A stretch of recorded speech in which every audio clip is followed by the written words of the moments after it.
Viewers, আজকে আমি আপনাদের জন্য নতুন একটা রান্না নিয়ে আসছি। সেটা হচ্ছে চাইনিজ বকচয়। আজকে আমি আপনাদের বকচয় রান্না করে দেখাবো। বকচয় রান্না করতে আমার লাগছে রসুন কুচি, পেঁয়াজ কুচি, কাঁচামরিচ কুচি এবং লবণ। প্রথমে আমি বকচয়টা কেটে নিচ্ছি।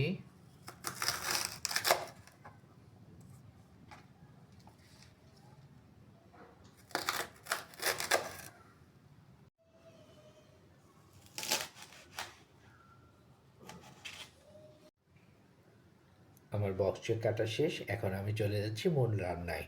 প্রথমে আমি আমার চুলাটা অন করে নিচ্ছি।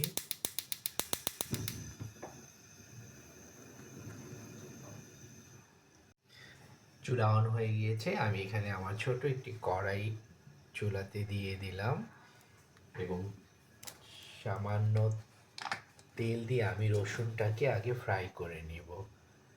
দর্শক বন্ধু, আমার আসলে তেলের পটটা আমি খুঁজে পাচ্ছিলাম না। আমার বুয়া কাজ করে কোথায় যে রেখে গেছে আমি ঠিক বলতে পারছি না, তাই আমাকে অন্য একটা তেলের পট ইউজ করতে হচ্ছে। আমার তেল গরম হয়ে গিয়েছে। আমি এখন আমার রসুনটাকে হালকা বাদামি করে ভেজে নেব।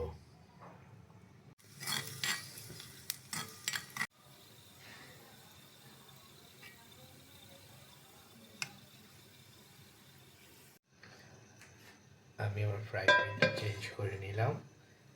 এখন আমি বকচয়টা রান্না করতে যাব। আমি ফ্রাই প্যানে সামান্য তেল দিই, এটা খুবই সামান্য তেলে এটা রান্না হয়ে যাবে। প্রথমে আমি আমার পেঁয়াজ কুচিটা দিয়ে দিচ্ছি।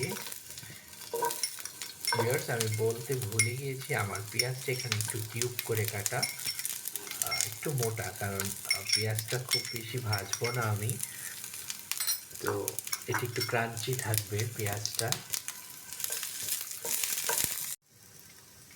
পেঁয়াজ আমার ভাজা হয়ে গেছে। এখন আমি দিয়ে দেব কাঁচামরিচ,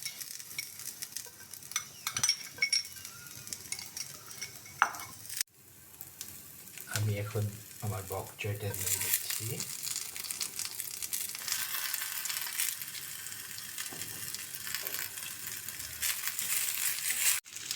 আমি দিয়ে দিচ্ছি সামান্য লবণ।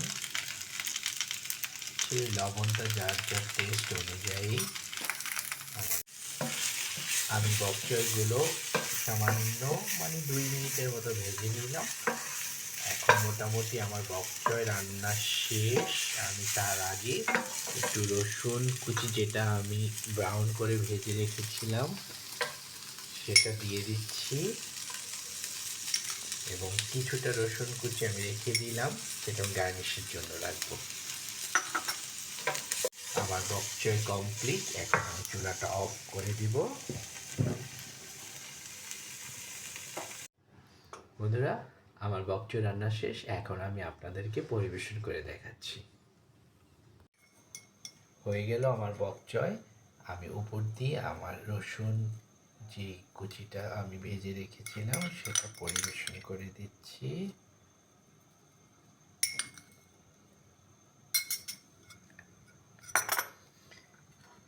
তৈরি হয়ে গেল আমার মজাদার বকচয়।